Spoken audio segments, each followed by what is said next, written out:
ఓం నమ శివాయ. హాయ్ అండి, అందరికీ నమస్తే. మా కాశీయాత్రలో భాగంగా 6వ రోజు వారాహిమాత దర్శనం చేసుకున్నాము. ఆ రోజు ఉదయం 6 గంటలకంతా రెడీ అయిపోయి ఆలయం దగ్గరికి చేరుకున్నాము. వారాహిమాత ఆలయం కొద్ది గంటలు మాత్రమే తెరుచుకొని ఉంటుంది. ఆ టైంలోనే దర్శనానికి అనుమతినిస్తారు. కాబట్టి అప్పటికే భక్తులందరూ లైన్లో వేచి ఉన్నారు.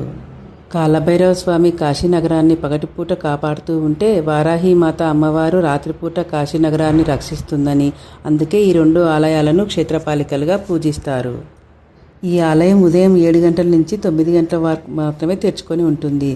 ఎందుకంటే రాత్రిపూట అమ్మవారు నగరాన్ని రక్షించడానికి వెళ్తుంది కాబట్టి. వారాహిమాత ఆలయం భూగర్భంలో ఉంటుంది. ఇక్కడ అమ్మవారికి 2 కిటికీల ద్వారా దర్శించుకోవాలి. ఒకటి ముఖానికి, మరొకటి పాదాలకు. వారాహిమాత ఆలయం కాశీలోనే అత్యంత పురాతనమైన ఆలయం. అంతేకాకుండా అత్యంత ప్రాముఖ్యత కలిగిన ఆలయం కూడా. వారాహిమాతను మనం డైరెక్ట్ ఎదురుగా దర్శనం చేసుకోలేము, చాలా గంభీరంగా ఉంటుంది. కాబట్టే కిటికీలో నుంచి దర్శనం చేసుకుంటారు. మేమందరం వారాహిమాత అమ్మవారిని దర్శనం చేసుకున్నాం. మీరు కూడా దర్శనం చేసుకోండి.